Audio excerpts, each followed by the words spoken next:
pasajeros, favor de tomar sus asientos y ponerse cómodos. En unos minutos despegaremos.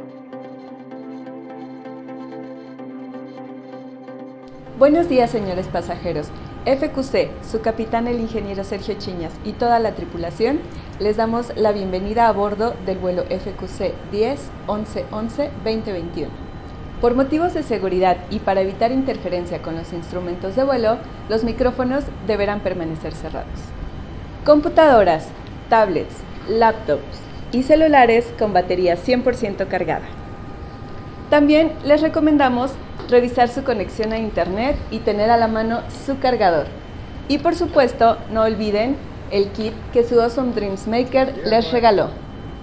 Siguiendo las normas internacionales de aviación virtual, vamos a efectuar una demostración sobre el uso de los botones disponibles para la interacción en este viaje. Por favor, presten atención.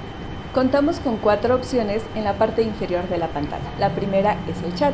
Este le permitirá enviar mensajes a toda la tripulación, a los conferencistas anfitriones de cada país y a los asistentes en general. Si durante el viaje surge alguna duda, puede utilizar el botón de la manita y algún miembro del equipo le asistirá. También tenemos el botón de Q&A, el cual le pedimos use tanto como necesite y durante cualquier momento. Si la pregunta que tiene ya la realizó otro pasajero, dele me gusta para hacerla más popular y que sea la primera en responderse. También tenemos el botón salir de la reunión. Le recomendamos nunca utilizarlo, ya que si lo hace se perderá de esta experiencia. Además, se quedará sin productos increíbles para sus proyectos.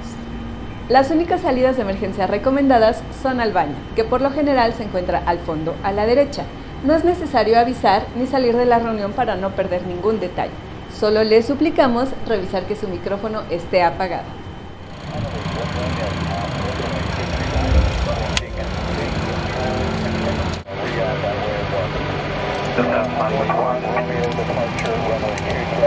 Buenos días, señores pasajeros. Les doy la más cordial bienvenida y les agradezco mucho su participación a este evento.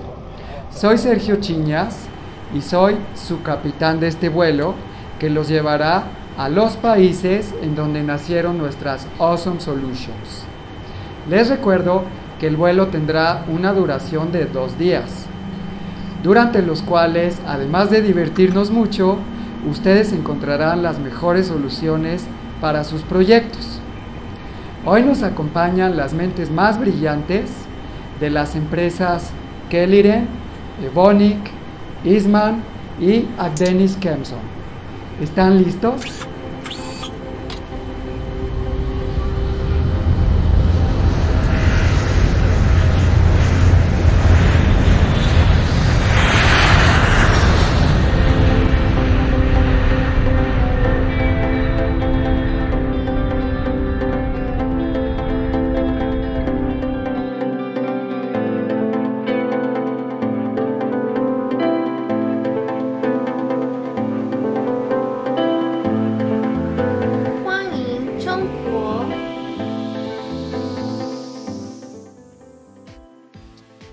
Es momento de abrir su galleta de la suerte y ver qué les depara el destino. Mientras disfrutan de la conferencia de Sergio Velasco, Awesome Tech and Innovation Wizard. Adelante, por favor. Hola, buenos días a todos. Muchas gracias por acompañarnos en esta nueva edición del Circo del Plástico. Esperamos que todas las presentaciones técnicas que se llevarán a cabo durante estos 2 días les sean de mucha utilidad. Para empezar, vamos a comenzar con la plática técnica de los materiales de nuestro proveedor KELIREN.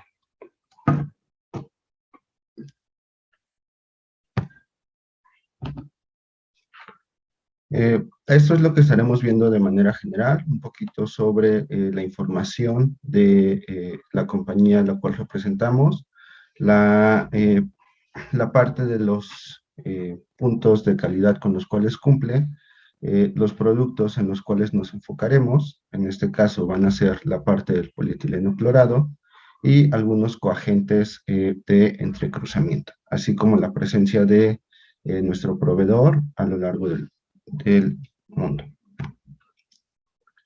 Bien, empezando un poquito con la historia de nuestro proveedor. KELI es una empresa fundada en 1999 que tiene más de 20 años de experiencia en la investigación y desarrollo del polietileno clorado para diferentes aplicaciones. Cuenta con 2 plantas de producción en China, las cuales cuentan con una capacidad bastante grande, tanto de polietileno clorado como de otros productos. También, debido a los altos estándares de calidad y a la alta tecnología, es uno de los proveedores con mejor calidad de sus materiales. Cuenta con diferentes certificaciones, tanto por el gobierno chino como por diferentes instituciones. Una de ellas es la certificación ISO, así como el registro REACH. También nos brinda un gran servicio técnico para las aplicaciones y para recomendaciones técnicas de los diferentes materiales para poder apoyar a nuestros clientes en sus procesos de producción. Bien, empezando un poco con la parte de las plantas de KELI, cuentan, como lo mencioné anteriormente, con 2 plantas. La primera de ellas tiene una capacidad de 90,000 toneladas por año de polietileno clorado. Y actualmente están trabajando para aumentar esta producción a 110,000 toneladas para el año 2022.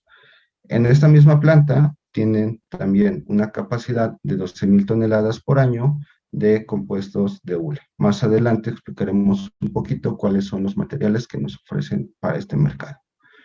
En la segunda planta, que tienen también en China, tienen una capacidad de polietileno clorado de 50,000 toneladas por año. Y también en esta planta se está trabajando para aumentar la capacidad a 60,000 toneladas para el año 2022. Sumando la capacidad de estas 2 plantas, KELI nos ofrece una capacidad en específico para el polietileno clorado de 170,000 toneladas para el año 2022. Y también en esta segunda planta cuenta con una producción de 3,500 toneladas para los coagentes de entrecruzamiento, como son el TAIC y el TAC.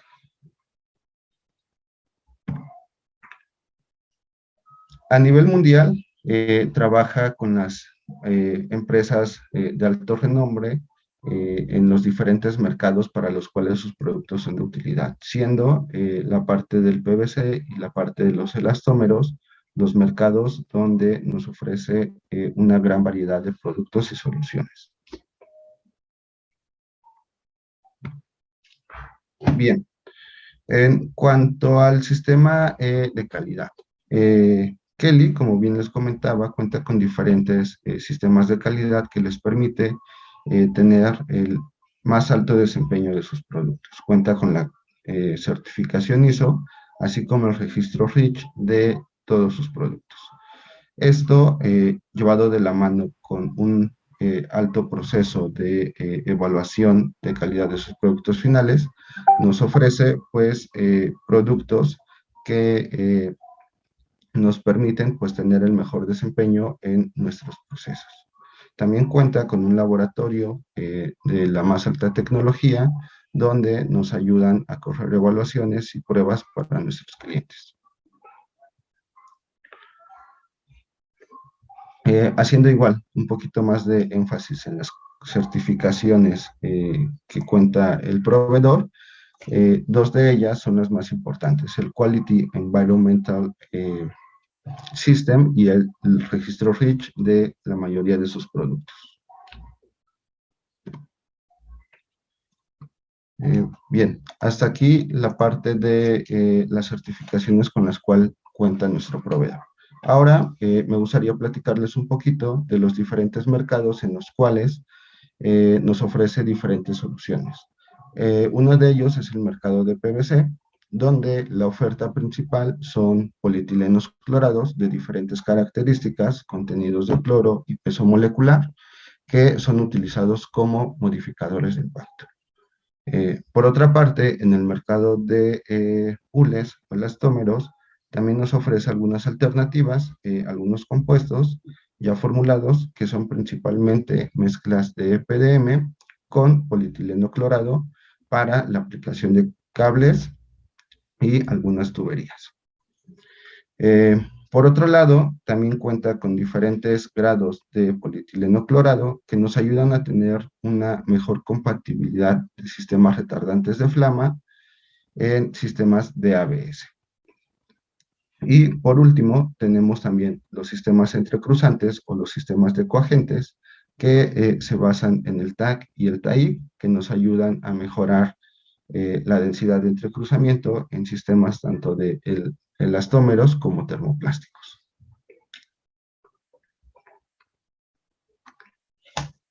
Bien, empezando con el polietileno clorado. Como ustedes bien conocen, este material nos ayuda a mejorar las propiedades de diferentes matrices poliméricas, como pueden ser, en el caso de las poliolefinas, el polietileno, el polipropileno, o en el caso de plásticos ingeniería, como el ABS y el SAN, las propiedades como puede ser una mejor flexibilidad y también la resistencia al impacto, como es el caso principalmente del PVC. Esto, a su vez, con los diferentes sistemas y contenidos de cloro en los grados que nos ofrece, también podemos tener opciones que nos ayuden, como lo mencioné anteriormente, a mejorar la dispersión y, por ende, a ayudar a tener un mejor desempeño de los sistemas retardantes de flama, en específico en los sistemas de ABS.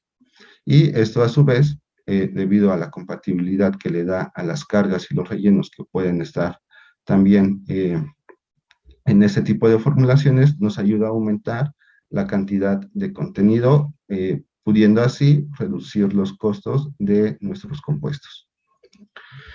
En el caso del mercado principal, que es el mercado del PVC, nos ayuda en la parte de productos de PVC rígido a mejorar las propiedades de resistencia al impacto. Esto pues nos da grandes beneficios debido a que pues en este tipo de sistemas el contenido de algún plastificante que nos puede también ayudar un poquito con esta propiedad, pues no es tan elevado o incluso puede llegar a ser nulo. Es aquí donde pues este tipo de materiales nos ofrece una gran versatilidad.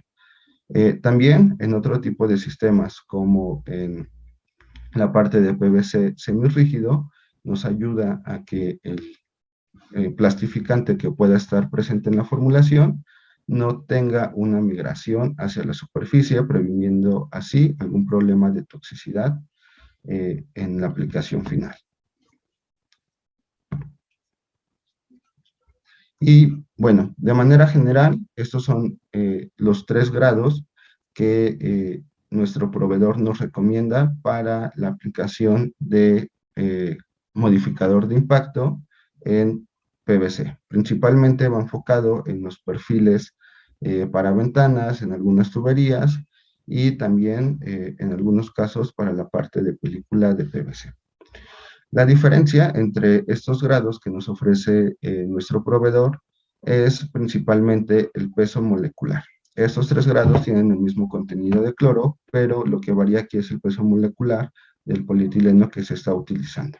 ¿Esto de qué manera nos afecta? Bueno, dependiendo de cuál sea el tipo de proceso en el cual estemos utilizando nuestro modificador de impacto, va a ser el tipo de agente modificador de impacto que no sea de utilidad. Por ejemplo, en la parte inferior derecha se puede observar la gráfica de una evaluación en un reómetro de torque y podemos observar la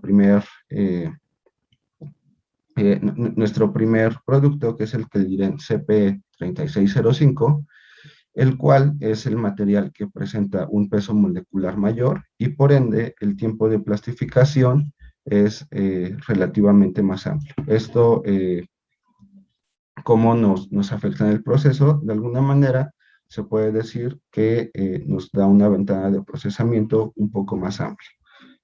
Por el otro lado, en el otro extremo, tenemos el grado KELIREN CPE 6325, el cual nos ayuda para tener un desempeño mejor en procesos de extrusión de altas velocidades. Básicamente esa es como la diferencia de los grados que manejamos con KELIREN, al menos los grados de entrada. Si ustedes tienen algún proyecto, algún desarrollo en el cual necesiten algo un poco más específico, podemos revisar dentro del catálogo del proveedor cuál es la opción que se ajusta más a sus necesidades. Como les comentaba, estos solamente son los grados de entrada, pero tenemos una oferta muchísimo más amplia. Por otra parte, los compuestos de elastómeros. En esta parte, la aplicación principal de los materiales de Kelly está enfocado hacia la parte de el aislamiento o la parte de la chaqueta en la fabricación de cables. Esto principalmente en clasificaciones de alrededor de 105 grados centígrados. ¿Cuáles son los materiales que ofrecemos para este mercado? Bien, son principalmente mezclas de EPDM con polietileno clorado, lo cual nos ayuda a mejorar bastante las propiedades de procesamiento y mejorar la parte del costo-beneficio con algunas mejoras en el desempeño en la vida de nuestro producto final.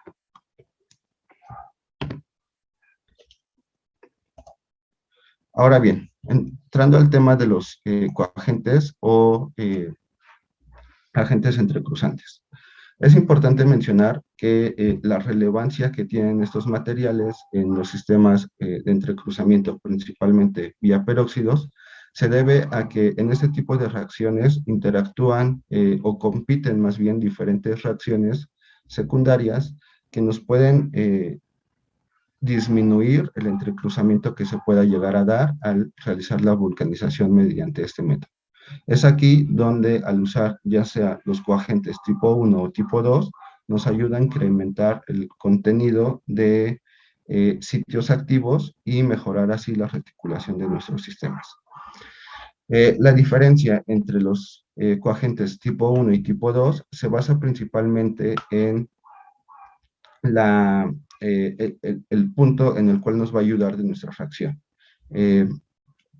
A lo que me refiero es a lo siguiente. En esta gráfica se puede ver un diagrama, una gráfica que nos da también un reómetro de torque, en el cual al utilizar un sistema con un coagente tipo 1, nos ayuda a disminuir el tiempo de vulcanización y a disminuir el scorch time. ¿Esto en qué nos afecta? Bueno, eso va a depender básicamente del proceso que tenga cada uno de ustedes, pero en algunas ocasiones esto pues también se maneja por la parte del tiempo o la ventana de operación que se pueda tener. Al mismo tiempo que nos reduce o que favorece la cinética de la reacción para acelerar el proceso de vulcanización, también nos ayuda a mejorar el grado de entrecruzamiento, que aquí en la gráfica se puede observar comparándolo con la curva A, que es una curva estándar en un sistema de peróxido donde no se utiliza ningún coagente. En este caso, el aumento en el torque nos indica que se está teniendo una mayor reticulación de nuestro sistema. Por otra parte, los coagentes tipo 2, que en este caso son los coagentes que maneja nuestro proveedor Kelly, nos ayuda a tener una buena o una mejor reticulación, mejor que un sistema estándar donde solamente se utiliza peróxido, y no nos afecta de manera significante como sí lo hacen los coagentes de tipo 1 en el tiempo de vulcanización. El tiempo, la ventana de procesamiento, en este caso, sigue siendo un poco más grande. Otra parte importante de los coagentes es la parte de la solubilidad. ¿Por qué es importante este punto? Bueno, porque dependiendo de la solubilidad que tengan nuestros coagentes con nuestros sistemas, también va a ser el desempeño que van a tener en el entrecruzamiento de las cadenas. En este caso, la imagen muestra 3 escenarios diferentes. El primero es de un coagente tipo 1, que son acrilatos, metacrilatos, los cuales son un poco más complicados de poder solubilizar y volver compatibles con nuestro medio. Y por otro lado, el caso B es un coagente que tiene una buena solubilidad. En este caso, podría referirse a los coagentes como el TAC y el TAIC, que presentan una mejoría en esta propiedad. Al tener una mejor solubilidad en nuestro medio, pues nos permite tener una mejor reticulación de nuestro sistema. En el caso de los coagentes tipo 1, es necesario agregar un material adicional a nuestra formulación que los haga más solubles y compatibles con nuestro medio. Bien, como bien les he estado mencionando, los materiales que nos ofrece KELI para esta aplicación son el TAIC y el TAC. Estos materiales pueden ser utilizados desde la parte de resinas termoplásticas, como puede ser el polietileno de alta densidad, el EVA, o los elastómeros, como puede ser el EPDM, el cloropreno o el neopreno. En cualquiera de estos sistemas, en donde se busque tener una mejora en la reticulación, son bastante útiles estos dos coagentes. Y bueno, ¿cuáles son las ventajas que nos ofrecen estos coagentes? Principalmente, como lo he venido mencionando a lo largo de esta parte de la presentación, nos ayuda a mejorar o aumentar la densidad de entrecruzamiento que existe en nuestro sistema. Y esto a su vez, pues nos ayuda a mejorar todas las propiedades que con esto conlleva. También, por otra parte, nos ayuda a poder reducir hasta en un 20 o 30% el contenido del peróxido que estemos utilizando en nuestra formulación. Esto porque al reducir este tipo de componentes, pues reducimos también la parte de la toxicidad y la peligrosidad debido pues a la naturaleza química de los peróxidos. Entonces podemos tener un sistema en combinación de peróxido con TAC o TAIC y tener también un buen desempeño en propiedades mecánicas, de resistencia a la intemperie y de resistencia también a solventes. Otra de las ventajas es que no requiere realizar grandes cambios en la parte de la formulación. Y esto se debe principalmente a que, como lo vimos anteriormente en la gráfica de los diferentes sistemas, no tiene gran efecto o un efecto significativo en la reducción de los tiempos de curado o al momento de empezar la vulcanización. Un consejo o algo a tomar en cuenta en la parte de la formulación es que este material se debe de agregar durante el masticado o durante la molienda antes de agregar el peróxido. Y el porcentaje en el cual está recomendado adicionarse varía dependiendo de la aplicación y de las propiedades deseadas en nuestro producto final, pero puede ir de un rango desde un 0.5 hasta un 3%. Bien, de manera general, y ya para resumir lo que abarcamos en esta presentación, estos son los diferentes grados para los diferentes mercados que podemos ofrecer de nuestro proveedor KELI. Como bien les comentaba, tenemos la parte del polietileno clorado, que dependiendo de la aplicación y del proceso en el cual ustedes estén trabajando, les podemos dar una opción que les pueda funcionar de manera adecuada. Tenemos también la parte de los compuestos de EPDM con el polietileno clorado, que nos ayuda a mejorar la parte de las propiedades que se buscan tanto en la chaqueta como en el aislamiento. Tenemos también otros compuestos para la parte de tuberías, la parte de polietilenos que nos ayudan a compatibilizar la parte de retardantes de flamas en sistemas de ABS principalmente, y la parte de los agentes entrecruzantes o coagentes, que son el TAIC y el TAC. En esta parte tenemos diferentes sistemas, tanto la parte de sistemas líquidos como sistemas en polvo, a diferentes concentraciones. En los sistemas que son base polvo tenemos concentraciones del 70 y del 50%, y en la parte de los sistemas líquidos tenemos concentraciones desde el 97 hasta el 99%. Y bueno, eso sería todo por la parte de los materiales de KELI. Muchas gracias. Muchas gracias Ahora, por tu presentación, Serge. Abrimos la parte de preguntas y respuestas.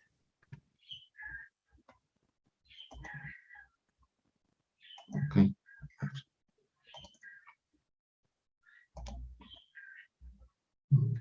Ok, bien. Estoy leyendo la primera pregunta. Sí, este tipo de coagentes también pueden ser recomendados para la parte de EVA en el proceso de inyección. Es uno de los sistemas donde tiene su principal aplicación. La dosificación del polietileno clorado. Bien, bueno, esta dosificación depende del sistema en el cual se busca utilizar. Si gustas, podemos revisar la aplicación en específico y poderte dar una recomendación adecuada. Excelente, muchísimas gracias, Sergio.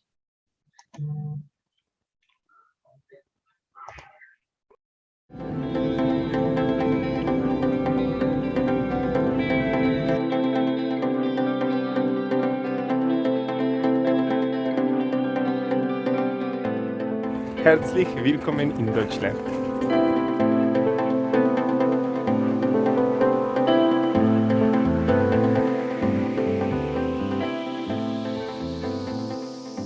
Hola a todos, mi nombre es Jessica, yo soy la responsable técnica por la línea de aditivos Evonik para aplicación en master batch y plásticos en general.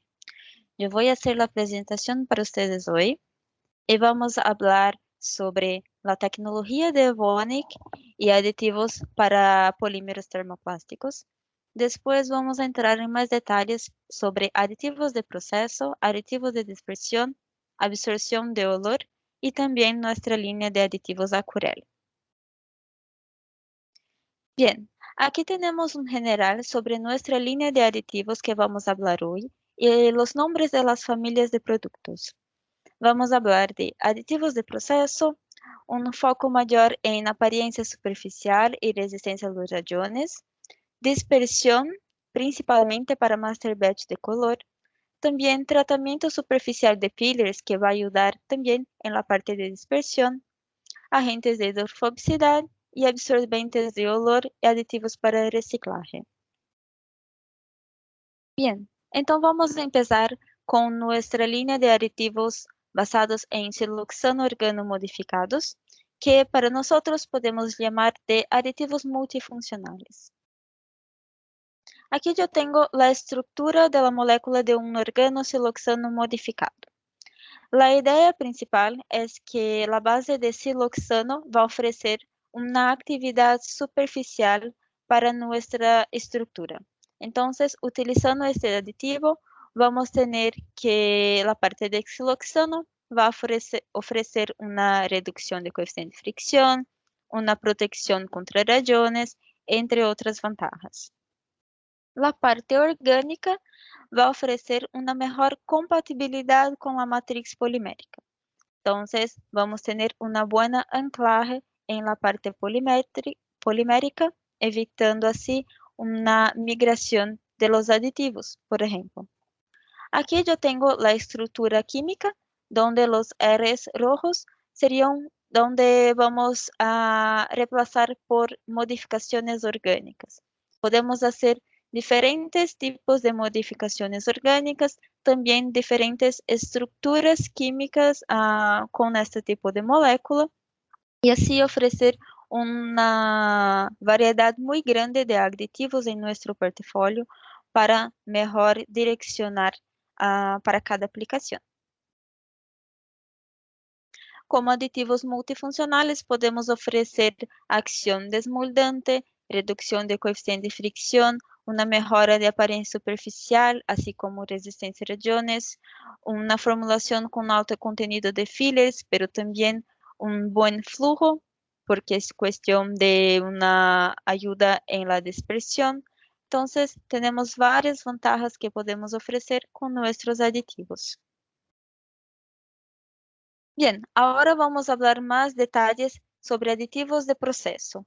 Aquí la idea es que vamos a reducir el tiempo y costos de proceso. En esta tabla yo tengo los aditivos que podemos ofrecer principalmente de nuestra línea Tegomer y cada uno de los productos va a tener un tipo diferente de siloxano y compatibilidad con diferentes bases poliméricas.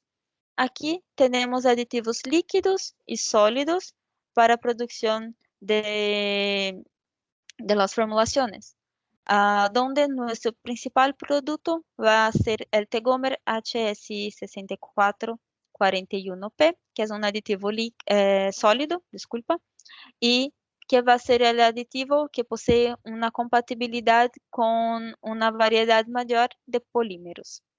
También tenemos el tegómer MSI 2650, que es un aditivo líquido y también posee una buena compatibilidad con diferentes bases poliméricas. En este ejemplo, utilizamos el polímero de poliamida en 3 formulaciones diferentes y una formulación padrón sin aditivo y comparación con diferentes aditivos de nuestro portafolio. La idea aquí es una mejora de proceso y productividad. Entonces, podemos verificar la diferencia de flujo del polímero. Con la misma cantidad de polímero, tenemos un mejor flujo. Por ejemplo, comparando aquí una formulación sin aditivo y aquí una formulación con nuestro aditivo 2650, donde el flujo está mayor que la formulación padrón. Y así podemos verificar con los otros aditivos también. Aún hablando sobre aditivos de proceso, pero ahora con un foco mayor en la apariencia superficial que va a ser ofrecida en el final de la aplicación, vamos a tener 4 principales productos para ofrecer.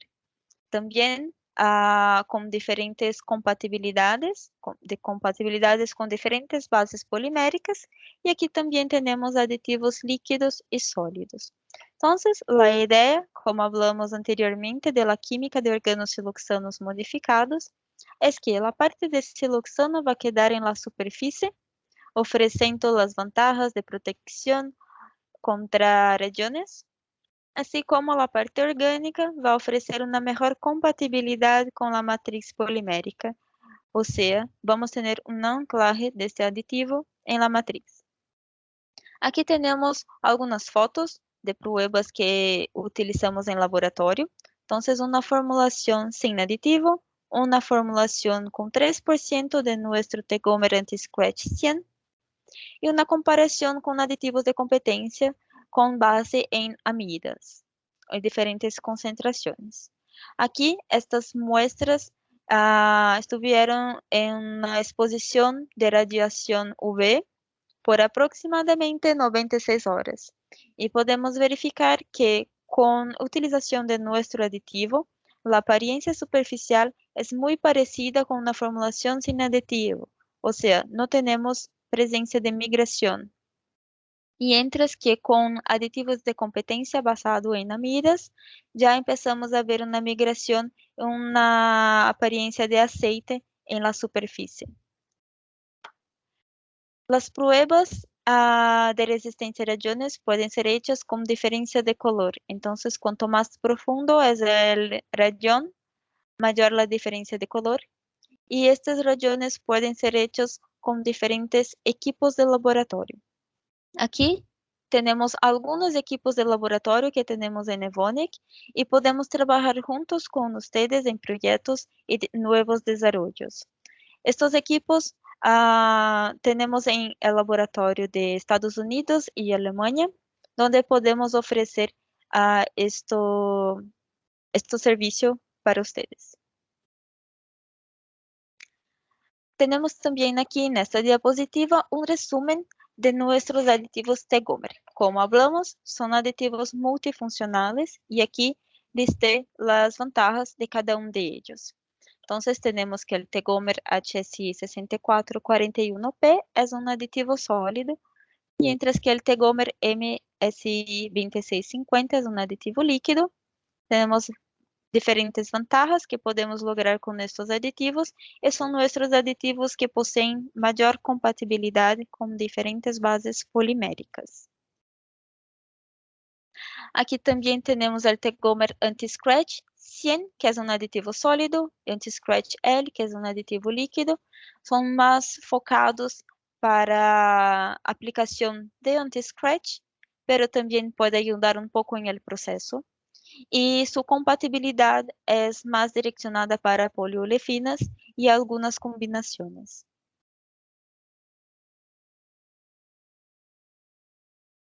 Bien, agora vamos falar um pouco de tratamento superficial, cambiando um pouco o tema da apresentação. Aqui a ideia é fazer um tratamento superficial de diferentes tipos de fillers. Temos dois tipos de tratamento superficial. O primeiro seria um tratamento superficial físico, sem nenhuma reação química, onde utilizamos a maioria de nossos organosiluxanos modificados de la linha Tegopren. Pero também temos como oferecer tratamento superficial com reação química. Também vamos ter um organosiluxano modificado, pero en esta estrutura, en esta molécula, vamos ter uma parte que vai fazer uma reação química, uma parte activa que vai ser esta reação de crosslink em la superfície de las partículas de fillers. A ideia principal de um tratamento superficial de filler é basicamente uma melhora de hidrofobicidade das partículas e uma redução de estática. Com esta prova aqui, podemos verificar que utilizamos dióxido de titânio, uma formulação, uma aplicação sem tratamento, temos uma boa mescla com água, e depois de tratamento, as partículas já quedam hidrofóbicas e não possuem mais este tipo de mescla com água. Com uma redução de estática, também podemos aumentar a densidade aparente de los fillers. Neste caso, utilizamos também dióxido de titânio sem tratamento e com tratamento. E a ideia aqui é reduzir o volume que é necessário com a mesma quantidade de polvo. Então, nesta primeira foto, temos uma alta quantidade estática entre as partículas que vai começar a se repelir um pouco. Com o tratamento, reduzimos esta estática e o polvo vai empacotar melhor, assim, ter um volume de almacenamento menor.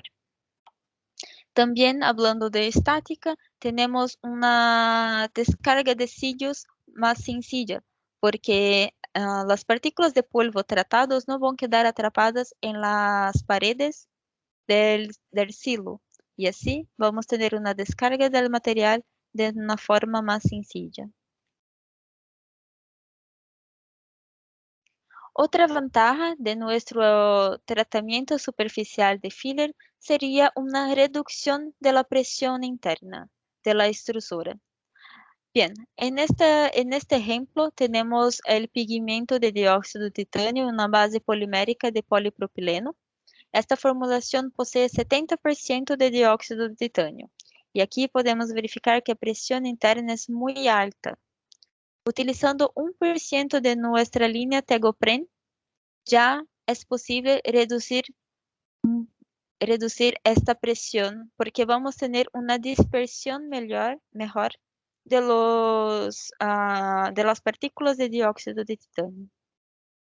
Outra vantagem é que com uma melhor dispersão das partículas, vamos lograr uma concentração de color mais alta também.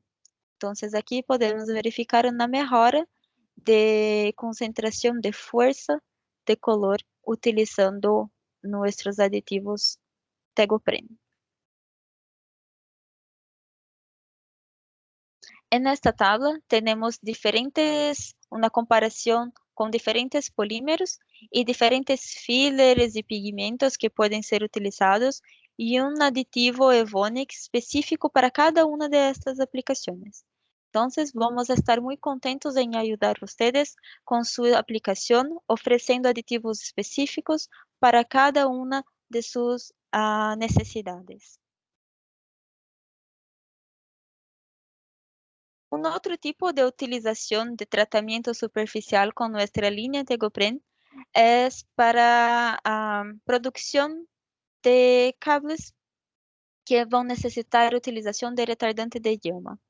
Não temos em nosso portfólio um retardante de llama específico, pero temos a possibilidade de ajudar su performance, utilizando este tipo de dispersante com tratamento superficial.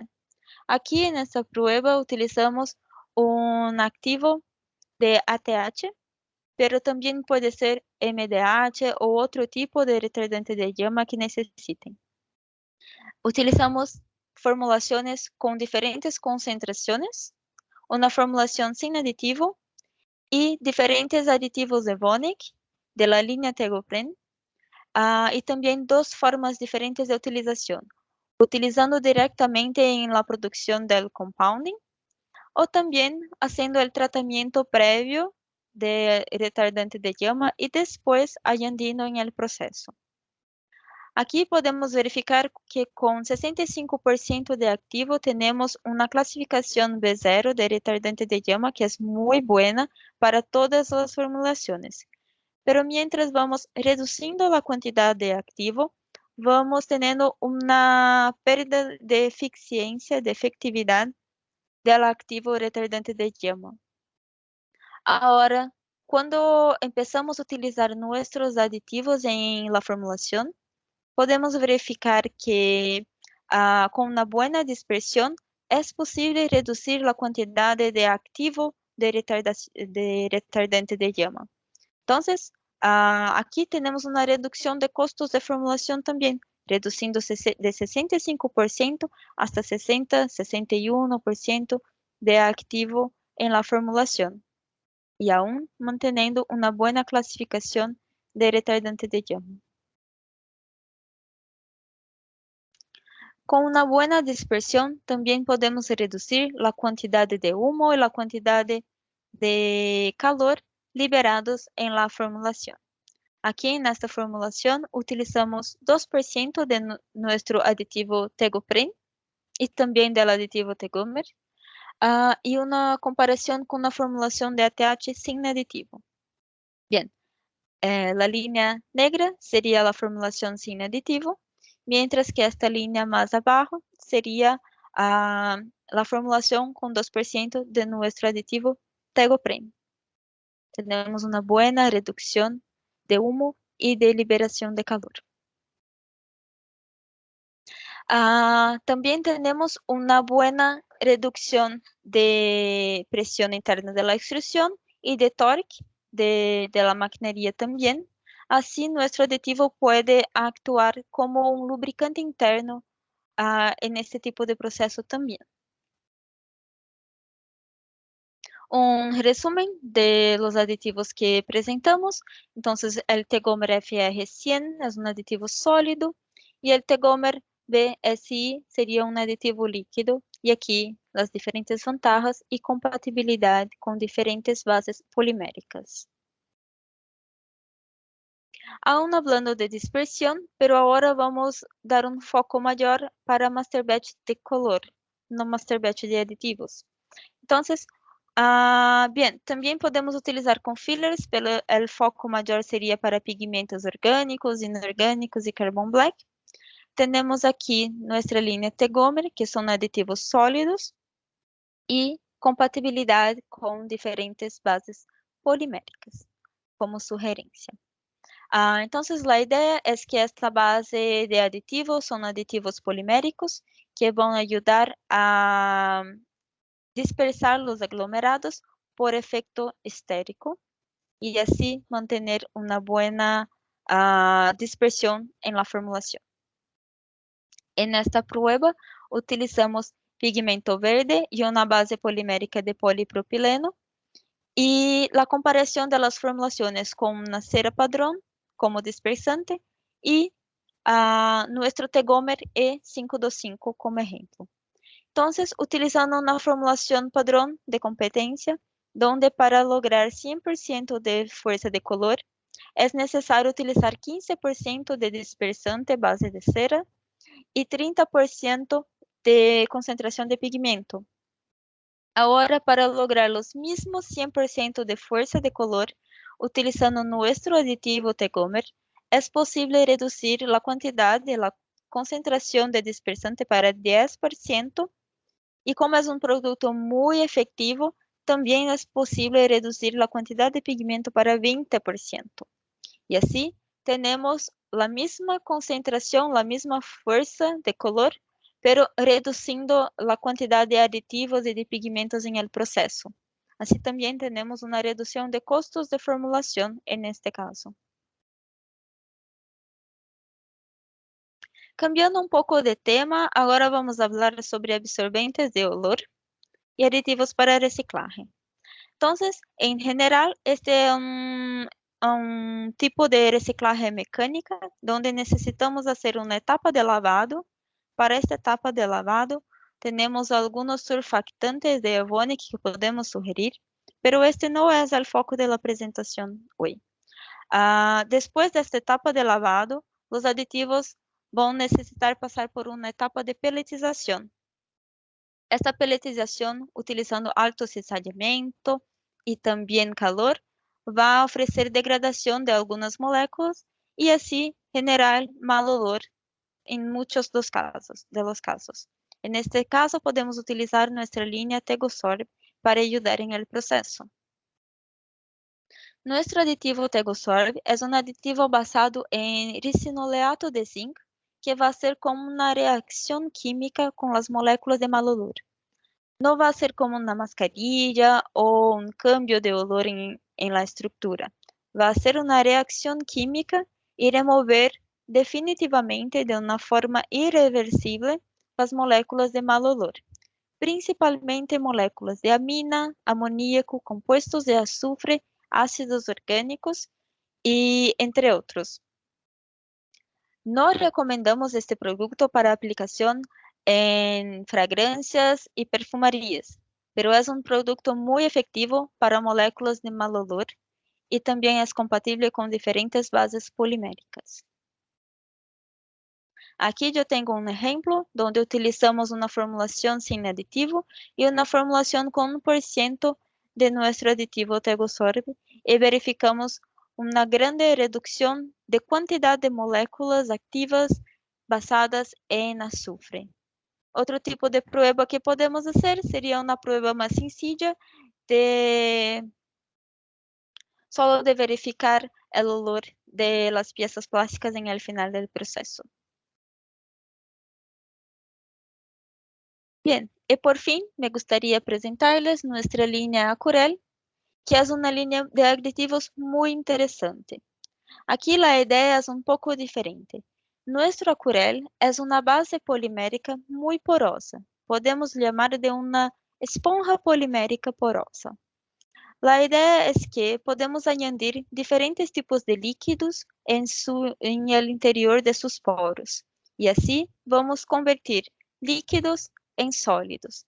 Y así va a ser más sencillo añadir los aditivos sólidos en el proceso, en la estructura. Bien, aquí dentro de la línea Acuarel tenemos 3 diferentes familias. Entonces tenemos la línea Acuarel Direct, que es esta esponja polimérica ya con aditivos líquidos añadidos en su interior, absorbidos en sus poros. Entonces son aditivos listos para utilización. Poseen alto contenido de ingrediente activo y son muy efectivos.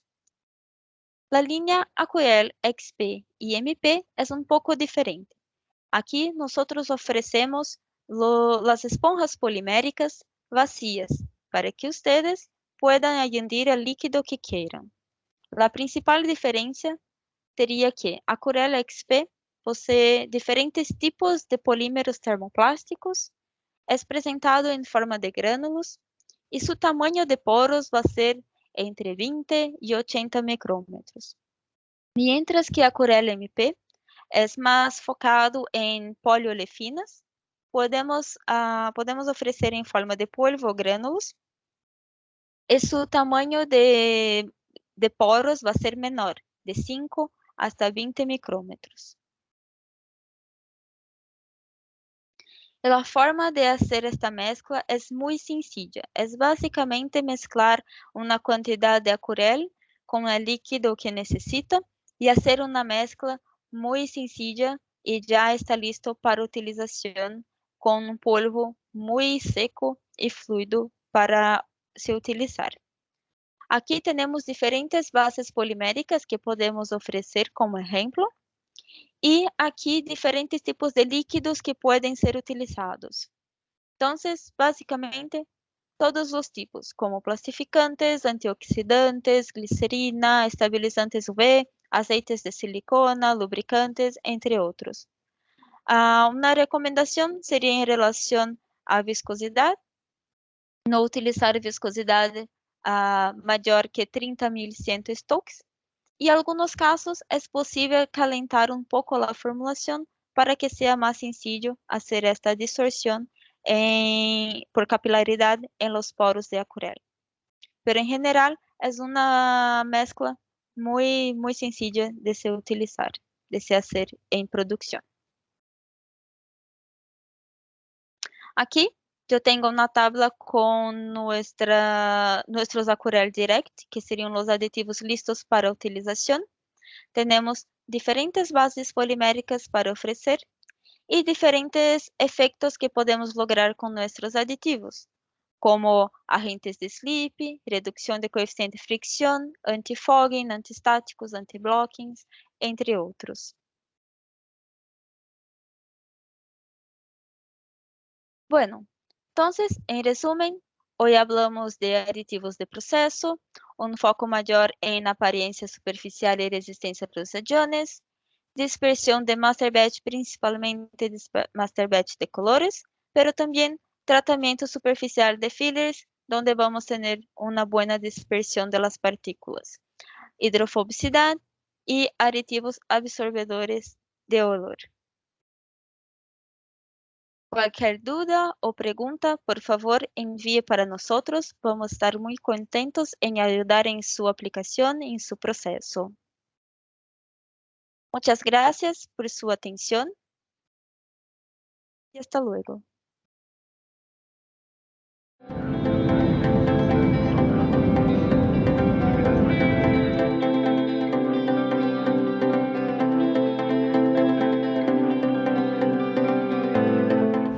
Welcome to the United States.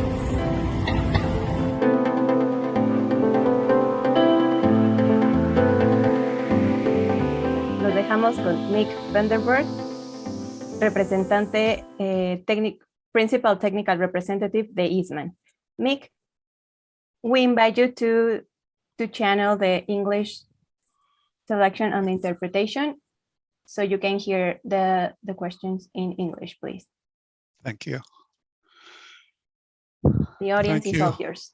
Okay, great. Thank you. Hopefully you can hear me and see me. And I will put this in presentation mode. First of all, thank you to First Quality Chemicals for this opportunity to introduce EASTMAN Chemical and our plasticizer portfolio to you. I have been with EASTMAN 15 years now, and all of that time in the plasticizers technical service and application development group. And so I will go forward with the presentation. This will be a summary of our offerings that we have in our plasticizer portfolio. So EASTMAN last year celebrated 100 years, its anniversary, and we've actually been producing plasticizers for most of that time.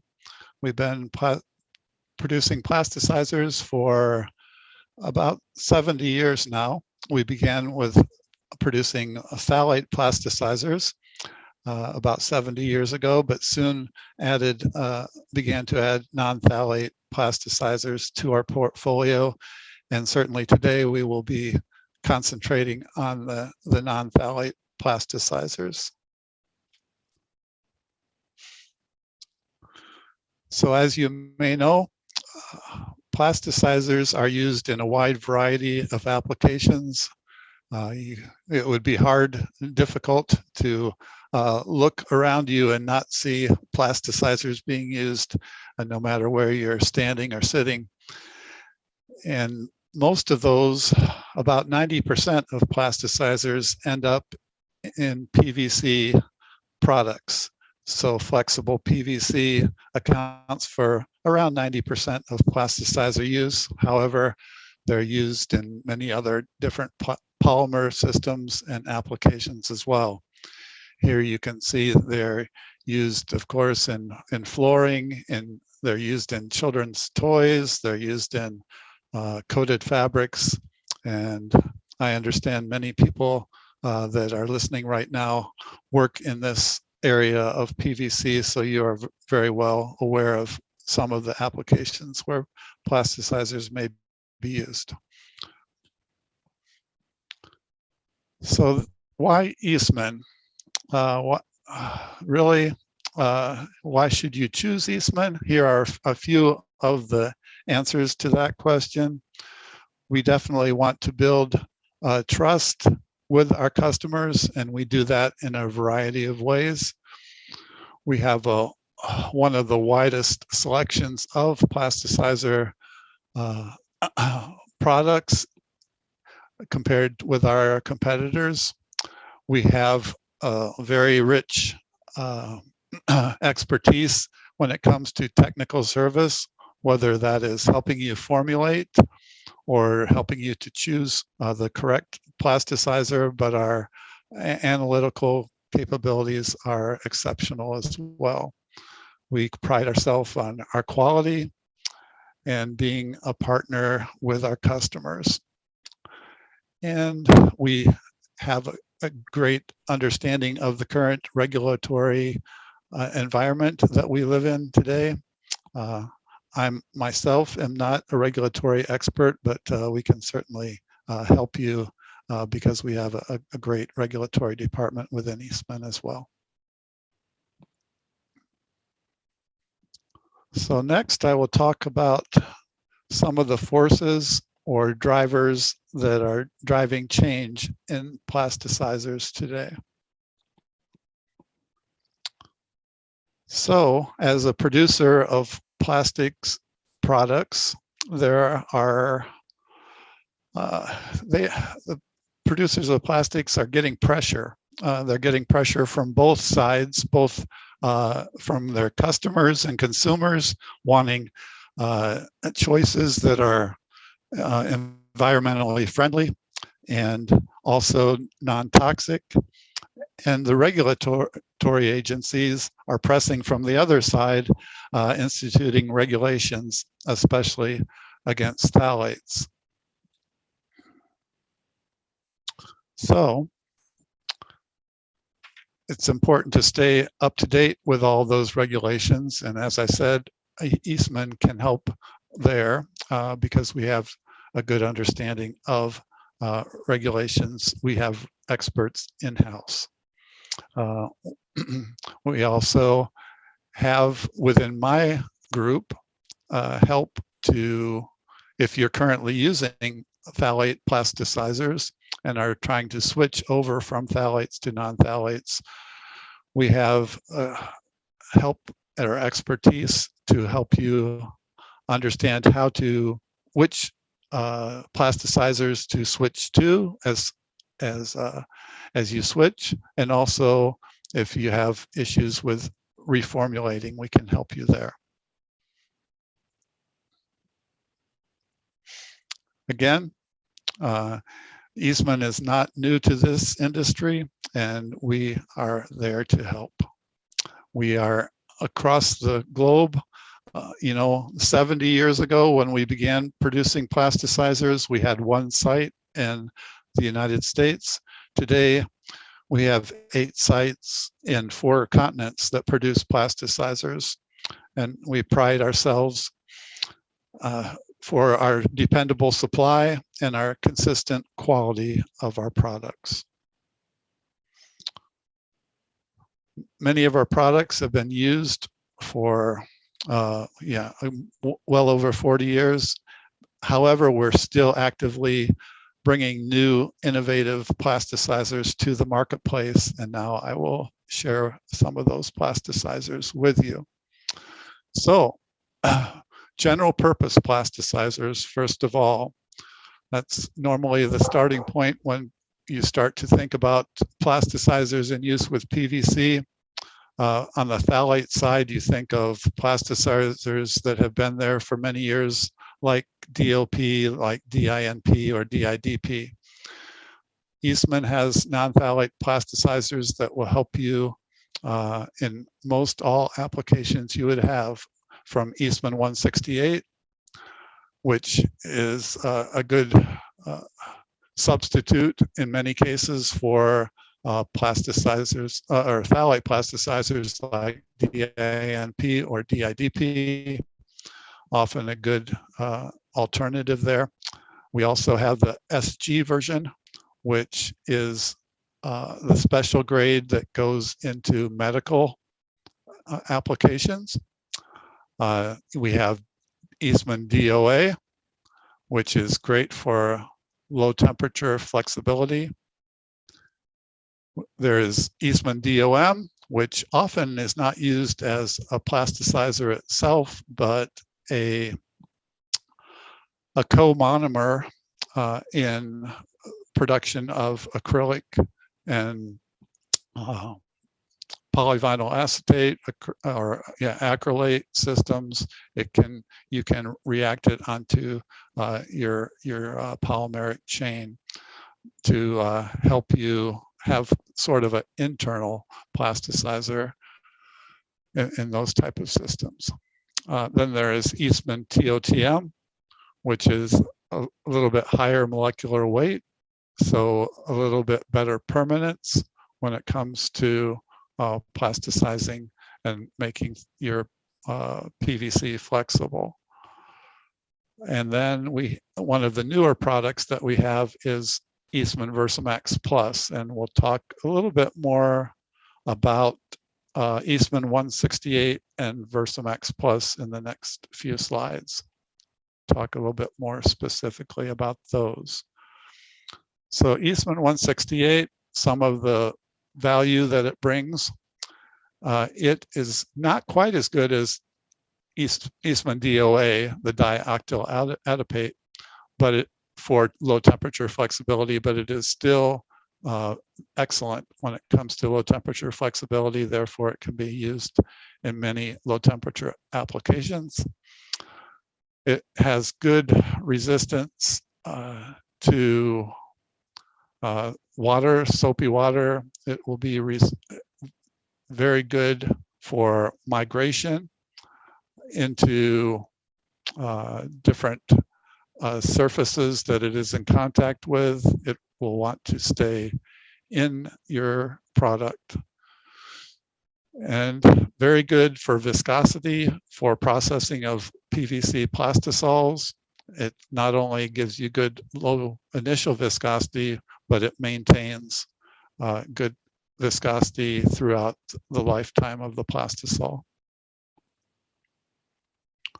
Let me talk a little bit also about Versamax Plus. So if Eastman 168 is a good alternative to DINP and DIDP, then Versamax Plus is a good alternative to DOP, which decades ago was the standard for PVC plastisols. And it is still used somewhat today, but it was really the first phthalate plasticizer to come under regulation and regulatory scrutiny. So this Versamax Plus will help to fuse the PVC at a lower temperature than Eastman 168. And because of that, you can see the second point there, gives you lower fusion temperature, and that will allow you to either lower your temperature of your oven or to speed up your line to have a faster throughput compared with most of the other general purpose plasticizers. It also will potentially lower cost because it has better efficiency than most of the other general purpose plasticizers. You can use less of this plasticizer. Often you can reduce your plasticizer usage by around 10% when switching to this product. again, in plastisols, this will help you to have good low temperature initial viscosity, and it can help to give better compatibility of other additives, whether it's fillers or other additives in your system. So that was in plastisols. Also in dry blend applications, you can find that it will reduce your dry time compared to most other general purpose plasticizers. Again, you will benefit from its better efficiency, and even at high temperature, the melt viscosity is better, so it will allow you to, if it is a molded part or something like that, allow you to produce your parts at a higher production rate. The others listed there are related to the low temperature processing. So even for dry blends, you should be able to experience either faster line speeds or lower temperatures that you can process your materials at. Let's talk now. When we talked about the general purpose plasticizers, let's also talk about specialty plasticizers. So in general, specialty plasticizers are used in combination with general purpose plasticizers to give a specific function that you cannot achieve with the general purpose plasticizers by themselves. So we will talk in somewhat more detail about the Admex plasticizers and the Benzoflex plasticizers in the upcoming slides, but I will briefly mention the others that are listed here. So Eastman Effusion plasticizer is a plasticizer that would replace or be a good alternative for dibutyl phthalate, DBP, or in some cases, benzyl butyl phthalate, BBP. So when we're thinking of replacing some of the fast fusing phthalate plasticizers, that is one option. Eastman triacetin is one of our more polar plasticizers. It would actually not work very well at all in PVC because of its polarity. However, it does work well in other more polar polymer systems, such as cellulose esters and some other more polar systems. Even polyvinyl acetate is another good example there. Eastman TXIB has been around for many years as a low temperature additive to lower the viscosity in PVC plastisols. It's also used in some adhesive formulations, such as the polyvinyl acetate and copolymers of that. Eastman Versafix, it is specially made for water-based adhesives, again, like the polyvinyl acetate. Eastman Versabond is specific to polysulfide sealants and adhesives, and Eastman TEGEH has actually found many different applications. It is useful in PVC for lowering the viscosity in PVC, and it is also very compatible with many different polymers, from polyurethanes to acrylics, and has quite a broad range of compatibility in different polymers. Now I will spend a little bit more time in talking about the Benzoflex plasticizers. We have in our portfolio almost 20 different Benzoflex plasticizers. In PVC applications, they are mainly used to lower the fusion temperature. And so there are products such as Benzoflex 50 that has been around for probably 40 or 50 years now, and is a very good product at lowering the fusion temperature of PVC. We have newer products such as Benzoflex VP953 or Benzoflex RF532 that have been used in PVC plastisols and also specific to flooring applications for the RF532. And there are just such a broad range of different plasticizers in our Benzoflex line that it's somewhat of a challenge to try to get into all the details within a short period of time. I would say that if you need a fast fuser to go along with a general purpose plasticizer, that often the Benzoflex line is a good line to look at, and First Quality Chemicals can help you determine which of those products are correct for you. We certainly have a good online service as well. If you go to Eastman Chemical, the website, there is a lot of good information there. Benzoflex also has, that line also has a couple of low viscosity additives in the monomeric, so they are monobenzoates and very low in viscosity. So those products, such as the Benzoflex 131, would help you, not only help you for better low temperature fusion, but it will also help you to lower the viscosity of your plastisol. So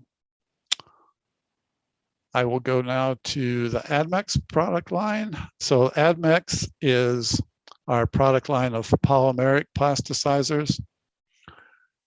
And so all of the other plasticizers I previously discussed are monomeric plasticizers, so lower in molecular weight. They would have molecular weights between 300 and 500 basically.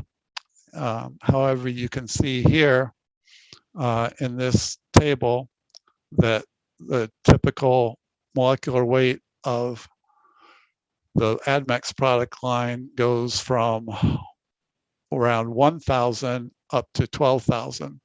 So this allows you to have a plasticizer in your system that will be more permanent and will be less likely to come out of your product over time. Now, that's not to say that all of the other plasticizers will have a problem with that. That is just saying that these products, because they are larger molecules, they will have a better opportunity to stay inside of the plastic or adhesive. So you can see here that not only there's a wide variety of molecular weights, but also viscosities. So that is something to be aware of. For instance, the highest molecular weight, of course, has the highest viscosity also, which is quite high. It's very viscous material. But you can see that there's a broad range of different viscosities. So many times the choice of the Admex product is based on both molecular weight and viscosity. And you can see here too that for the migration out of PVC in all these different types of liquids going into oil or a solvent or water. A very low amount of plasticizer is lost in these tests because they are polymeric larger molecules. So I'll talk briefly about some of the different markets that we sell our plasticizers into. Some of you may be in some of these markets. Flooring.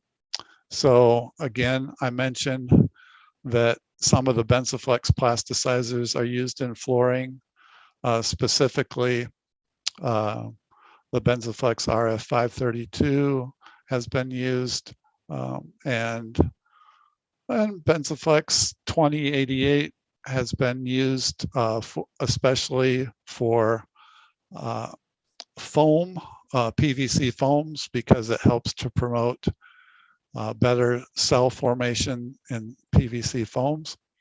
Of course, as a primary plasticizer, Eastman 168 has been used extensively in many regions. It has replaced DINP as the main plasticizer in vinyl flooring.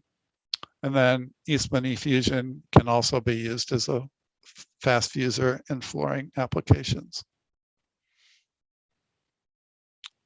In automotive, some of those same plasticizers can be used for similar reasons.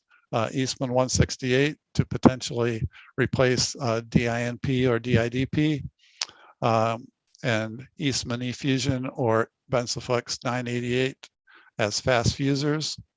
The two listed at the bottom, Benzoflex 354 and Benzoflex 1046, can be used especially in sealants, PVC sealers in automotive that are in contact with the coating, the paint, because they are better for not migrating into the paint, and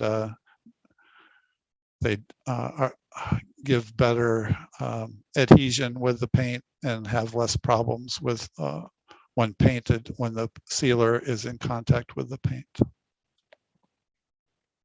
Again, medical, we still do sell one phthalate plasticizer into medical, which is Eastman DOP, still used in medical, but as far as non-phthalate, we would promote our Eastman 168 special grade, and that will have a certificate stating that it has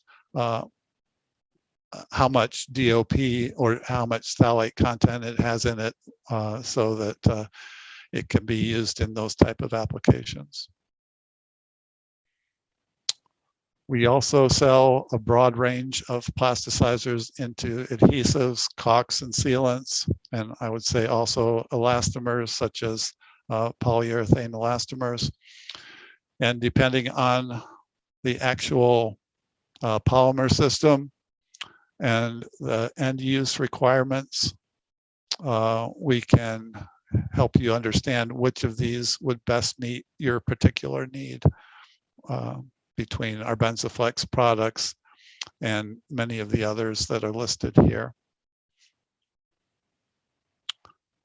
I think that wraps up my portion of my talk, and I will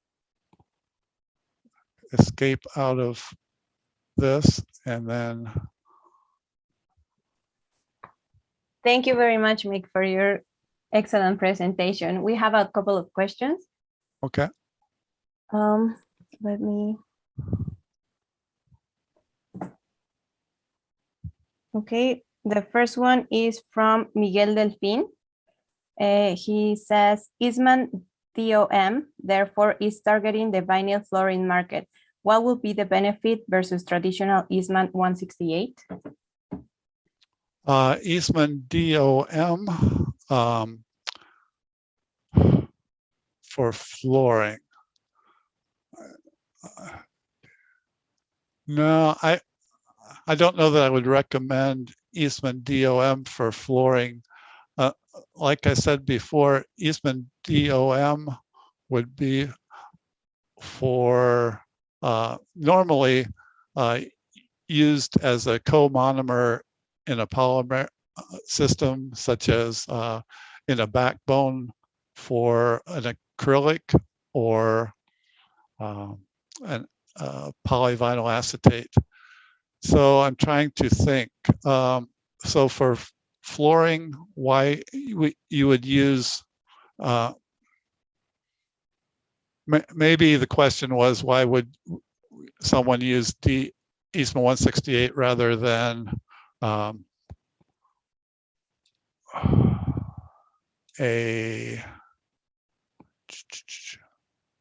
trying to see the question actually. It's in the Q&A chat. Yeah, okay. Let me see here. So the ones that we would recommend for flooring would be some of the fast fusers, because depending on the process, you could probably not use just a general purpose plasticizer by itself. So in that case, the Benzoflex RF532 or even Eastman Effusion can be used in combination. I would say that if your application is flooring and you are finding that Eastman 168 is not effective by itself, you could also try Versamax Plus, because it has a slightly lower fusion temperature itself. So, okay. Okay, thank you very much. We have another question. It's from Marco Polo. Does the Eastman 168 plasticizer work to low temperatures? I mean, there are testings on PVC materials which imply evaluation at temperatures lower than 10 degrees centigrade. And it's common to see the plasticizer migration on the surface. Could it be solved with this? Well, that certainly depends on a lot of things.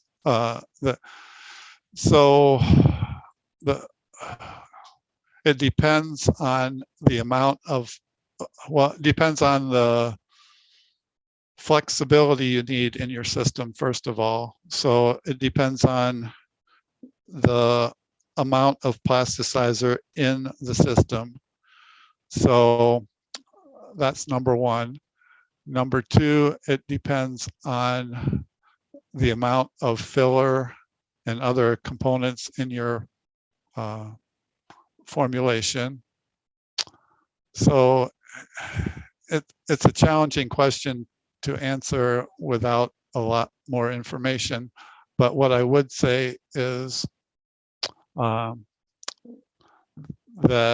compared to other general purpose plasticizers, Eastman 168 is as good or better for low temperature properties. I do understand that there are, at a certain point, you will maybe have too much total plasticizer in your system. So that, in that case, you may need to add some DOA to lower that temperature for flexibility. Or even sometimes if you add a fast fusing plasticizer, such as a Benzoflex type plasticizer, you, in combination with the general purpose plasticizer like Eastman 168, you can help to achieve that because you reduce the amount of the general purpose plasticizer in your system, and you actually fuse at a lower temperature. But the first solution would be to add, I think, the DOA. Yeah. Okay, thank you very much. One last question due to the time. Do you have any recommendation about the use of environmentally friendly plasticizers, which could be a good option to use and not reduce mechanical properties? Okay, so the environmentally friendly can mean many things. We actually are at Eastman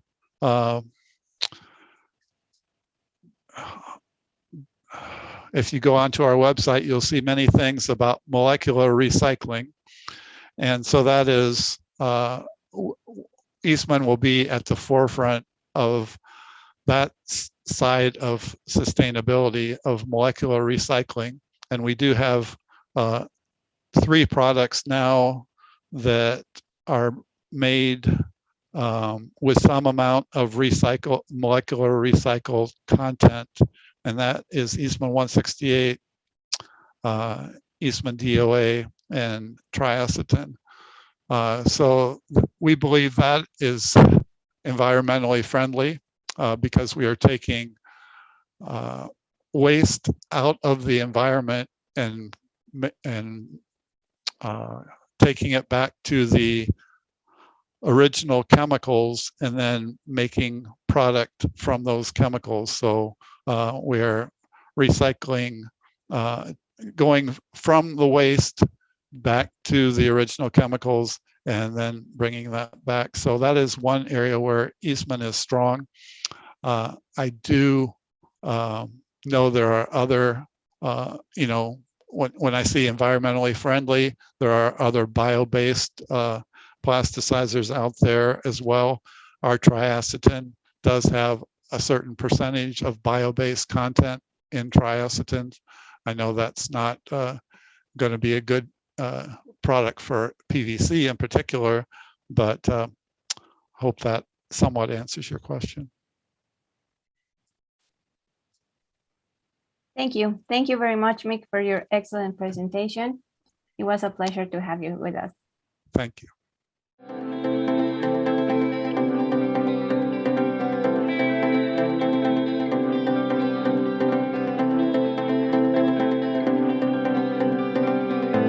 Welcome to Great Britain.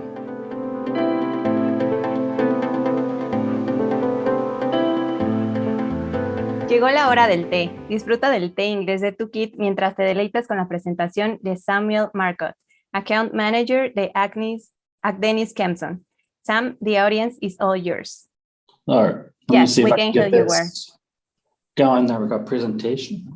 All right, so as you said, I am Sam Marcotte. I am the lab suit manager here at Akdeniz Chemson, based in Philadelphia. Today, I'm going to go over some of the basics of the calcium zincs and calcium organic-based stabilizers in PVC applications. First and foremost, I would like to thank First Quality Chemical for putting on this webinar. The history is up on the presentation. It's probably going to go circle around. As I said, we are a wide range of a company. We're covering 6 continents at the time. And primarily, you'd be working with us here in the Philadelphia site. Gives you a basic understanding of our application settings. First one is our rigid applications, pipes and fittings. Second would be our profile and shooting. Here in the US, our biggest market share is in the wiring cable applications. And then last but not least, we do have a good sized business in the flexibles. These would be your roofing membrane or your PVC mats. So here at Akdeniz Chemson, we call stabilizers our 1-pack. These 1-pack is just about everything you need in your PVC process for your small additions. These would be your primary stabilizers of the calcium zincs, your co-stabilizers, all the lubricant package that you would need, whether it be an internal or external or processing aid. Last but not least is if your application requires an impact modifier, we can also add that in there. You may ask, why should we go to a 1-pack system instead of adding all these stabilizers in ourselves to be a little more creative? The biggest part is simplification of your manufacturing process. Instead of adding 6 different products to your production line, you're only having to deal with one singular form. And with this dealing with one singular form, it creates easier handling and transportation for your employees. Because you're only handling, once again, it creates a lower investment need. This is because it reduces the amount of mixing that's required, as well as we assist in the formulation of the compounding. This will improve your productivity consistency. This goes with having to have multiple additions. Every time you have an employee adding something, it is a location of a possible error occurring. Instead of having 6 possible errors that could have happened, you're only limited to 1. Along with all of our standard product lineup, we do a lot of formulations to meet the exact processing that you may see in your production facility. Here at ACI, we make sure we're giving you the best cost to performance basis. We can make a stabilizer that is the best on the market, hands down, but if it costs $5, $6, $7 a pound, no one's gonna buy it, no one's gonna have a good market share. But also on the same part is we don't want to make the cheapest product out there when you're giving up your heat stability performance or other performance. So our goal is to find the best cost to performance ratio that we can provide to you. Then if you become a customer of ours, we also give you full access to our technical team. If you ever have a problem, we have multiple people available to talk to, as well as with our global presence, we have people all over the world who have a vast knowledge of the industry. So you may ask, why do we need a PVC stabilizer? Well, in a PVC chain, it's a polymeric sequence, a polymeric chain that's stabilized by chlorine and hydrogen atoms on every other bond. But during the polymerization process, defect sites can occur because the process isn't perfect. A couple of these, for example, are a polyene, which is a double bond where chlorine is not present. Chlorine bonding where a hydrogen atom should be. These are what we call a head to tail formation. And last but not least, you can get it also by a tertiary formation. Now, what our stabilizer does mainly is going after dehydrochlorination. For this example, I'll be taking the head and tail formation of a polymer chain. This head and tail creates a weak site because of the amount of strain on the chain with the 2 chlorines being so close together. As you add heat, whether it be natural in the production or by the end user and processing strains, one of these chlorines will pop off and form HCl. When that chlorine pops off, a double bond is formed, and this is now a polyene site. Now, the chlorines next to these polyene sites are called elide chlorine sites, and this is once again the point of most strain on the chain. This will then proceed a further dehydrochlorination, to which another hydrochloric acid is popped off.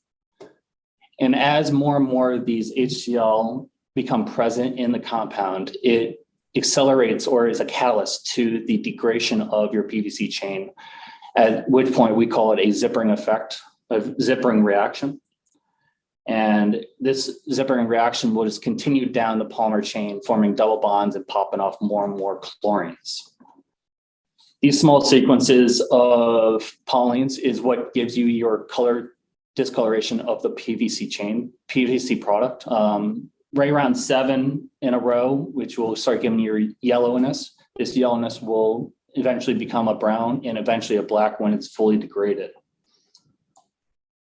So our goal is to counteract all this dehydrochlorination that's going on. There's 3 different methods in the chemistry side to attack this dehydrochlorination.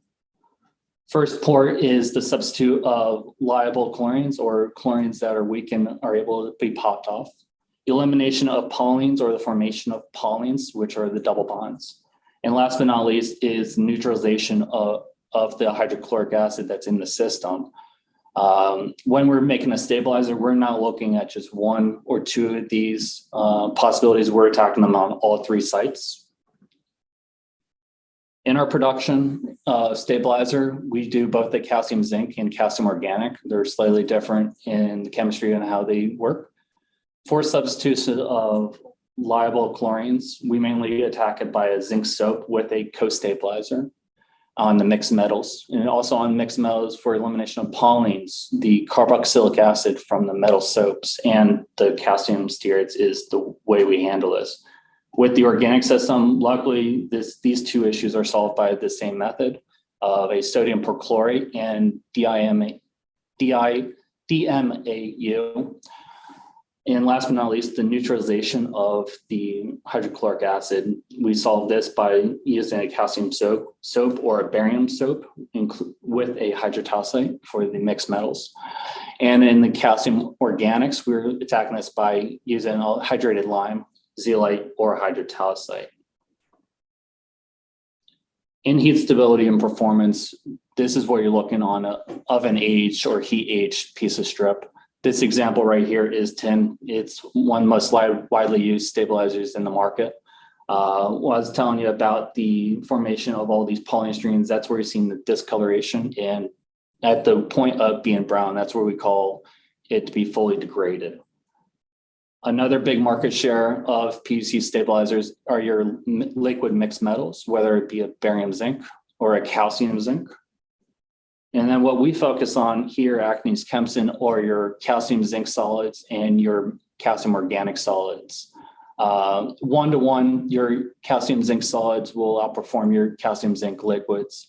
One thing I will point out is the 1-1 tin will outperform calcium zincs, but we can counter that by introducing a higher pHR, the calcium zincs and calcium organics. Later slide, I'll show you why that's becoming more and more important as the market changes. This, another way to look at it is in a transparent application where you don't need a pigment, whether these be a matte or other situation. Same setup is main industries in the tins, followed by your liquid mixed metals. And last but not least is our products of the calcium zincs and calcium organic solids. Here in the North American market, our main core focuses are the wire and cable, and in addition is the biggest market increase we have been seeing is in the flooring industry. So these are the two things I will go into a little bit further. When you're talking about your wire and cable, you have to be specific on what part of the wire and cable you're talking about, whether it be the insulation or jacket. So in a wire, your copper core or the conductor is surrounded by insulation material. And then around the outside of these bundles are your jackets. So when we're formulating for a jacket, we want to make sure that is a low wire absorption because it is exposed to humidity or other water sources, is low conductivity, and as well as it's protective against flames, heat, ozone, oil and grease, and UV, etc. This is because this is the outermost layer. This is the layer that's going to expose to all the elements. Then when we're talking about the wire and cable installation, we're talking about we want to find a good insulator to thermal and electrical properties, which PVC is a great supporter of that. In addition, we want to make sure the prevention of absorption of water reaching to this copper core. If the water does reach to the copper core, this can cause an electrical fault. There's going to go over a couple applications of different types of wire and cable. There is different grades, depend on different building requirements, electrical requirements, and etc. At the top and least electrical requirements are your jackets. After that are your well electrical installations or your THWNs. Then it goes on to low voltage installations. After that is your medium voltage installations, power and instrumental cables. When you get into more of the building products of your tray cables, risers, and FT4s, the electrical requirements go even higher up. And at the top of this list is your plenum applications. In the regulatory side of things, especially since this is a building product, it is held to certain standards. In our industry of the wiring cables, the two main standards that we're held to, or our customers are more specifically held to, are the UL 83 and the UL 1581 standards.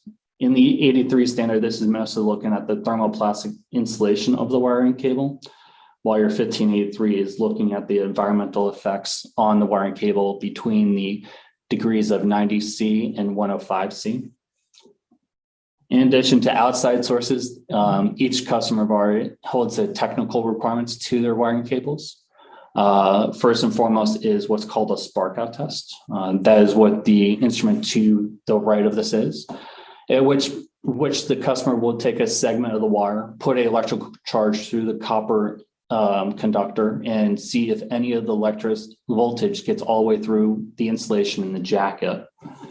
The next after that would be the specific inductive capacitance, or SICs. This will be looking at the capacitance or the relative permittivity of the wiring cable. And then last but not least is insulation resistance, whether it be a short-term resistance or STIR. This is generally 24 hours to 14 days long of a test. Or then the next one after that would be a long-term insulation resistance test. These get all the way up to 26 weeks. These tests are looking at how wiring cable handles with being exposed to heat and water and how the electrical properties maintain. So to test these last two, we're looking at our main source are going through the VR and DC of instruments. Your VR are your volume resistivities. These measure how the voltage passes through the material. Being an insulation, you want to make sure that the voltage is held to a low standard. These VR studies are a good performance of the insulation resistance, or the LTIRs, or as well as the STIRs. After that is your dielectric capacitance. This is a unitless measurement to see how the material holds a voltage. The DC is a good indicator to specific inductive resistance, or SIC. When we're doing these tests, we follow an ASTM of a D25705, which is the method development for DC resistance or capacitance for insulation material. So this is what we're looking at when we're looking at a volume resistivity or dielectric constant. This study was simply a thing that we had our technical team do when they were first learning to see what the difference between the different grades of stabilizers and different types of wiring cable that can be handled. Generally, when we're working with a customer, we're looking at multiple samples of VR and DC over a long period of time. These two graphs were done for a customer of ours. This was simply just for a STIR study, which is the short-term 14-day study. Pretty much what you're looking for here is complete failure of the wire. So these, what we would say is all five of the samples were pretty constant and are similar to each other. What you're looking for is a complete drop off in numbers where it's going full units down. Luckily for this study, we didn't have that. If you're interested in any of the wiring cable applications for stabilizers, I'm going to just give you a couple to mention if you want to go that route. For the jacketings, our mainstays here are a PKP 2010 or a PKP 1152. For our insulation grades, we recommend the PKP 1927 or the PKP 314. And last but not least, for the plenum applications are the PKP 77. In addition to this, these are just our generic products. As I said before, we do a lot of formulation in our labs, and we're more than welcome to assist you if you want to do for a specific grade. Next I would want to talk about is the vinyl flooring. Vinyl flooring has exploded in the past couple of years. And as you look around your surroundings, they're absolutely everywhere, whether it be a hospital, a school, a gymnasium, transportation, office, or your home. And for a lot of us, the home and home office have become one, especially with all the COVID situation that's been going on. So when we're talking about vinyl floor, there's two main types that that you have to talk about. First is your homogeneous, which is all in one, where the PVC and your print and everything is a single layer.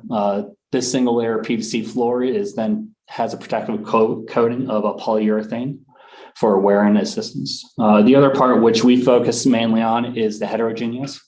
This is a multi-layer sandwiching of different composites and materials to create the finished product. Your first two top layers are your transparent layers. These are protected from UV light and overall wear. And after that is the printed film, whether you want a oak finish or a redwood or whatever type of finish look you want, that's where it comes in. Our main focus is on the PVC core. This is where we do all of our formulation to help hold it together. The bottom layer is an optional layer, depending if the customer wants a foam or any other type of resistance. As I said, this stuff is all around you. For the homogeneous, you're mostly already seeing this in your high trafficked areas, whether it be hospitals or schools. Heterogeneous is a lot more in your finer finish applications, whether it be your home and office.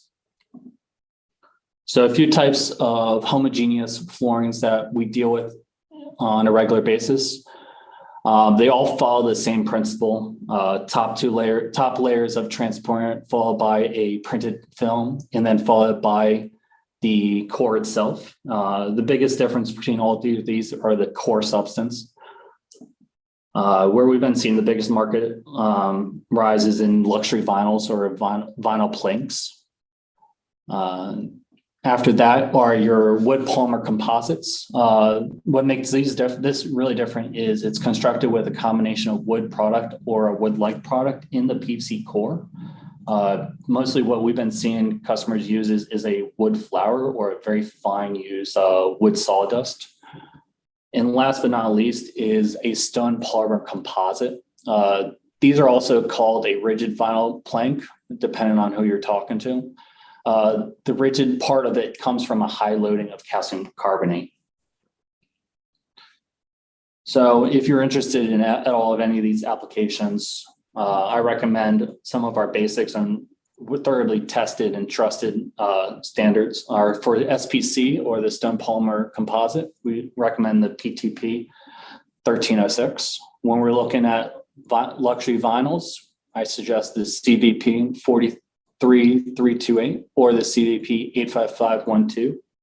And then last but not least, for your wood polymer composites, I recommend the CHP 87379. And last but not least, I would like to cover is what I mentioned before when we were looking at heat stabilities. I said 1-to-1 tin will outperform us, but we can counter that by introducing more of a calcium zinc stabilizer. And what we've been seeing over the past year or so is the price of tin absolutely skyrocketing. This was a graph I took about last week. Tin price crest over $37,000 USD per ton. I presume this is the US ton. And it doesn't look quite like it's not level off anytime soon. So it's now to a matter of anyone using a tin stabilizer, who's going to eat the cost, whether you are taking it in on your profit side or you have to hand that off to your customer itself. What we suggest today, we have a couple customers that we've been starting to introduce a calcium zinc tin booster. With this tin booster, we're able to substitute about 20 to 30% of the tin stabilizer with the calcium zinc product and get, if not better performance for them. We're aiming to get to 50% in the near future and eventually at some point next year becoming a full tin replacement. We aren't quite at the full tin replacement, but as soon as we are, we'll be glad to share that with you guys. Last but not least, when you think of Akdeniz Chemson, I want you to think of this being your one-stop shop for any type of PVC additives that you need. We cover all types of PVC additives, when we're stabilizers, mixed metals, co-stabilizers, lubricants, your impact modifiers, your processing aids, plasticizers, flame retardants, or your anti-corrosive pigments. And on top of that, as I mentioned in the earlier part of the presentation, we can combine a bunch of these different elements to give you a one-pack system that's right for your product. Last but not least is just a simple disclaimer. This presentation is just for educational purposes, not business advice. If you're interested in the calcium zinc stabilizers, more than welcome to reach out to us and we can assist you in creating the perfect fit for you guys. If you would have any questions, please reach out to Greg, who's our technical manager, who's also on the line now, or myself, the laboratory manager, with any of your questions or interest in our product. If you have any interest in purchasing, please reach out to the First Quality Chemical Group. They will connect you with our sales team. And at this time, I'd once again thank First Quality Chemical for putting on all this. Thank you, Sam. Thank you very much for your excellent presentation. We had a question, but Greg already answered. So Okay. I don't believe there's any other question. Pero pues de cualquier forma, si tienen alguna pregunta, nos las pueden mandar directo o, okay, here's another one. I'm gonna read it in Spanish, and would you please change to the English channel so you can hear it in English? How do I do that? Sorry. There at the bottom, you have an interpretation button. You can click on that and just click English.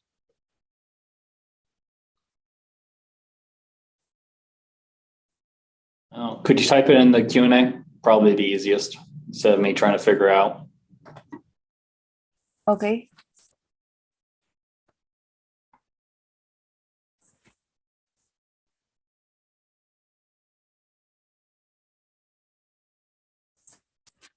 Yep. All right, there we go.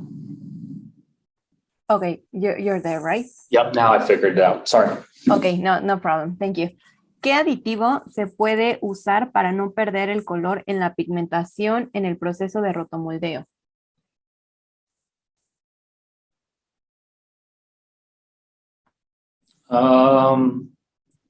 That's it. Without knowing the exact composition of the molding process, is hard to say. Whether it be your processing or the end application. Are you asking more about early color, late color, or color hold? David, ¿sí puedes ayudarnos con la...? Ok, existen dos métodos para pigmentar. El primero es el material. Se usa master batch en el segundo.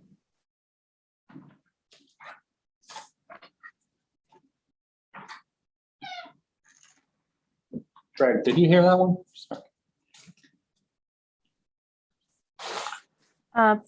No, I'm sorry. You didn't hear it in English? I didn't quite get what the question was. Sorry. Okay, I'm gonna say it again in Spanish so they can translate it.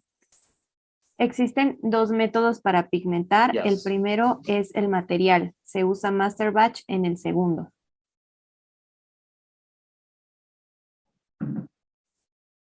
En ese no se pierde el color. Yeah.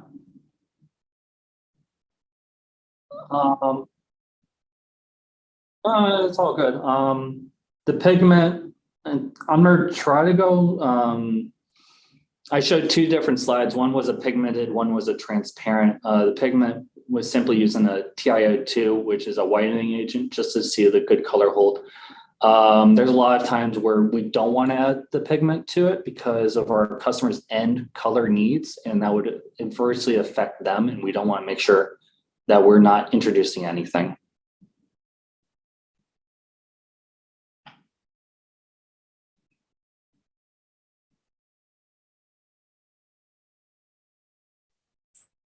Ok, David, por favor déjanos saber si eso contestó tu pregunta o si tienes alguna otra.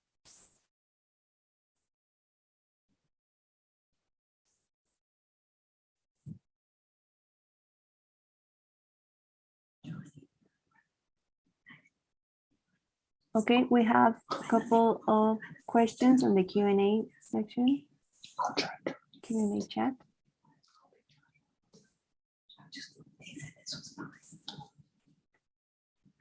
Ok, David nos dice que en el segundo que la mayoría utiliza se degrada el color al paso de poco tiempo en polietileno para rotomoldeo en el caso de tinacos. Greg, would you have maybe have a better idea how to answer this one? Not quite fully understanding where. What is the question?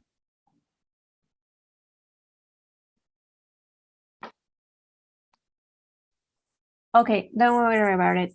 We will contact Do we David comply with and- FDA? Is that the No, question? no. I think the best situation for this is just email us the question with his contact. We will get back to him as soon as possible.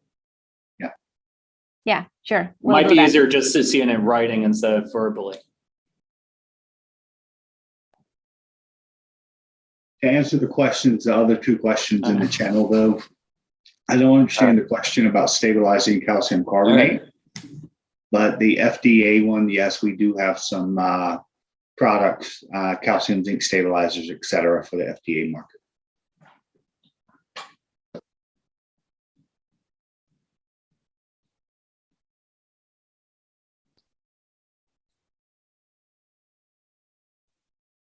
Okay, great. There's only one left from Marco Polo. I don't know if you can read that one. I don't know what you mean by stabilizing calcium carbonate. Any option of calcium carbonate stabilizer. Calcium carbonate's generally a filler, and you're just adding it to lower cost position. That's all.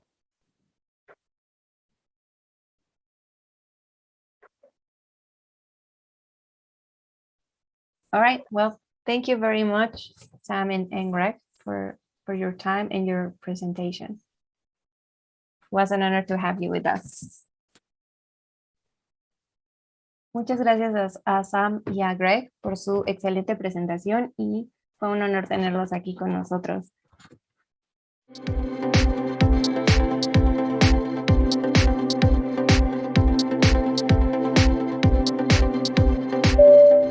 Señores pasajeros, les informo que estamos de regreso en el Aeropuerto Internacional de la Ciudad de México. También les comento que este primer día ha llegado a su fin. Asegúrense de guardar todas sus pertenencias, sus notas y contáctenos en caso de que requieran mayor información de nuestros productos, muestras, cotizaciones o cualquier otra cosa que quieran saber acerca de nuestras Awesome Solutions. Muchas gracias a todos nuestros ponentes por sus excelentes presentaciones y gracias a todos ustedes por su participación. Los esperamos el día de mañana a partir de las 10 de la mañana para nuestro segundo gran día. Muchas gracias.